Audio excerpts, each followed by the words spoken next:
Hello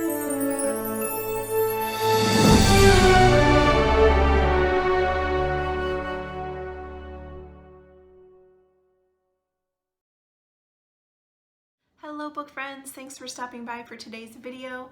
Today's video is on the book Chasing Him by Masen. It is the fourth book in the Dark Love series. I will start right out by saying that if you have not watched my videos or read the books on the previous three books, you are probably going to get spoilers in this video. I never ever want to give you spoilers. That is not the point of my channel at all. However, it is a series and this is the fourth book. So just know that going in. Chasing Him is about Adriana and Julian, pardon me.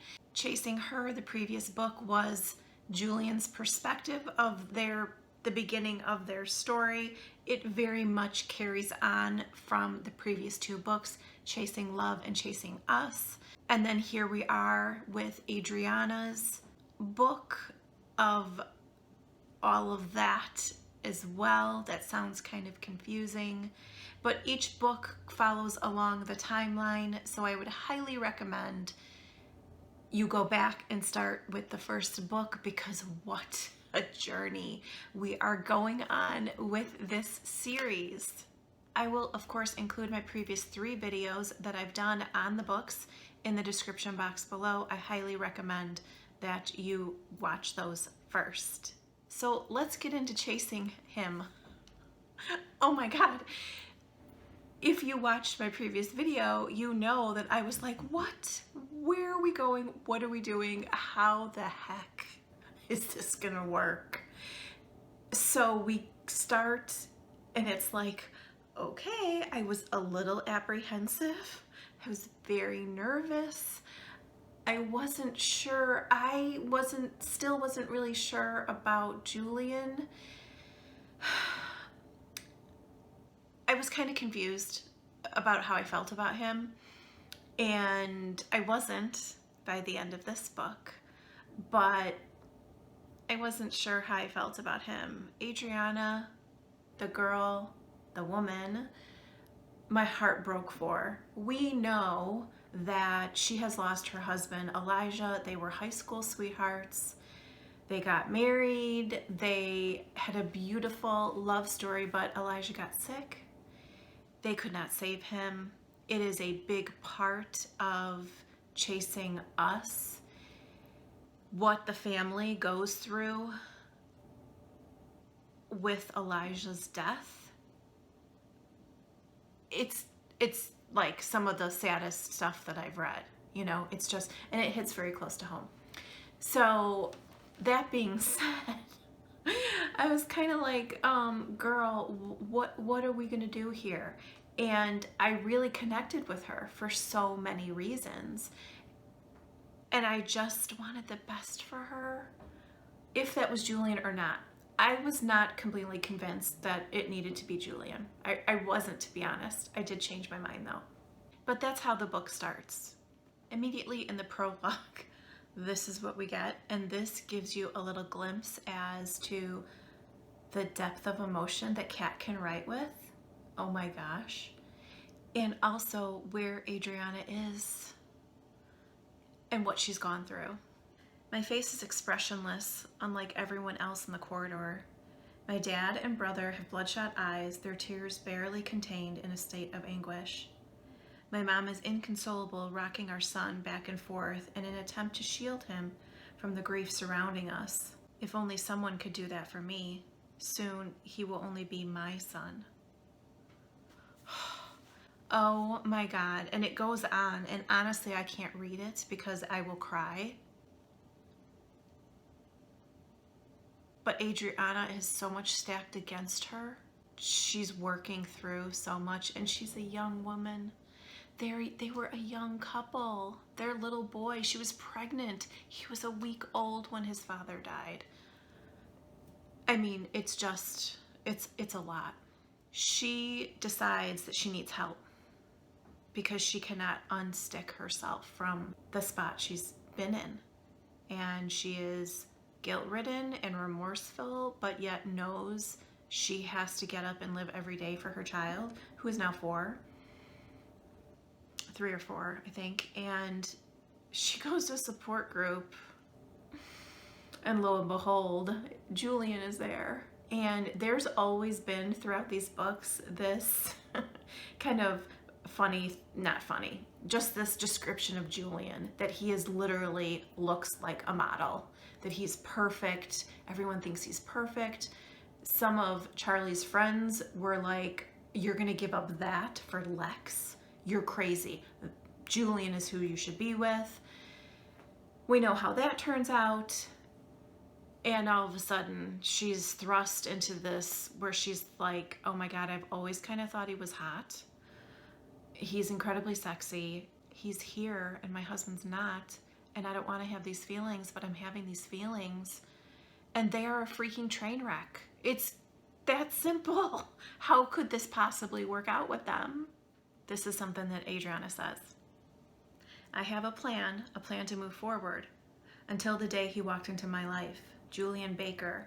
I have this awful habit of being a fate preacher to those around me.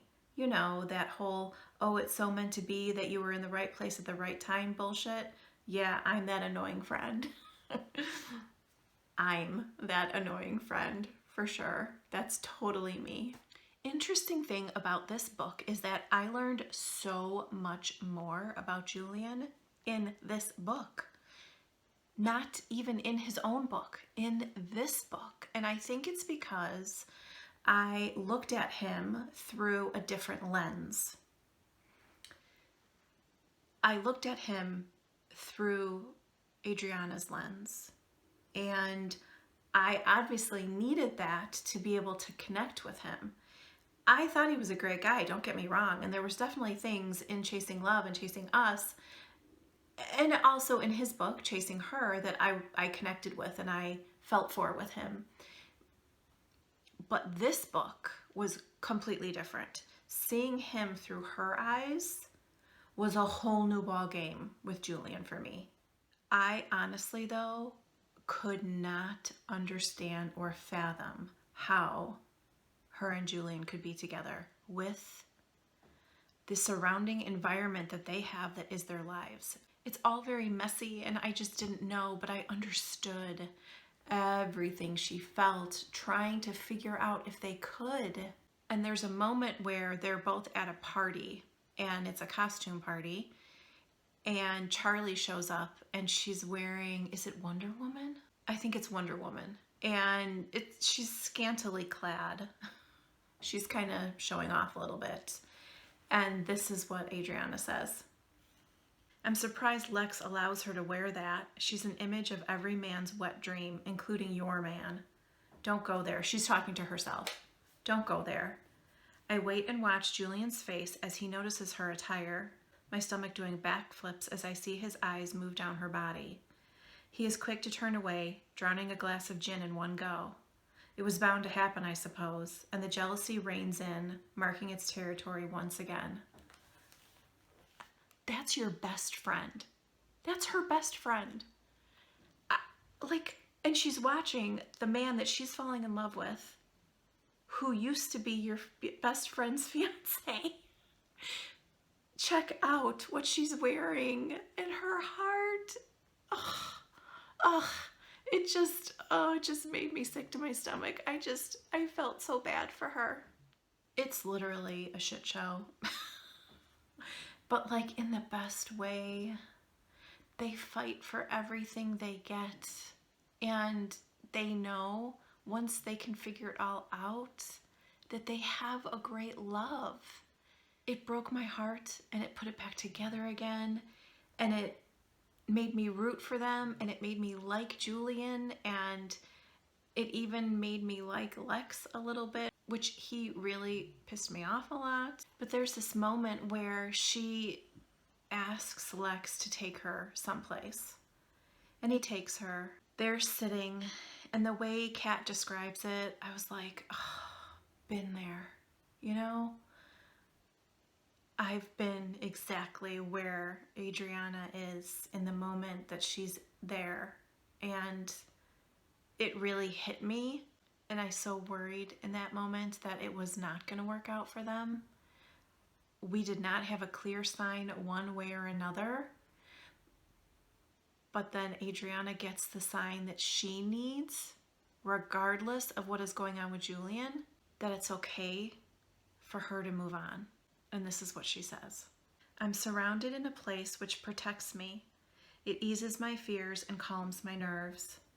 The pictures on the wall remind me of suffering, and as I kneel on the pew and pray in silence, I'm not sure what or who I'm praying for, just guidance and peace.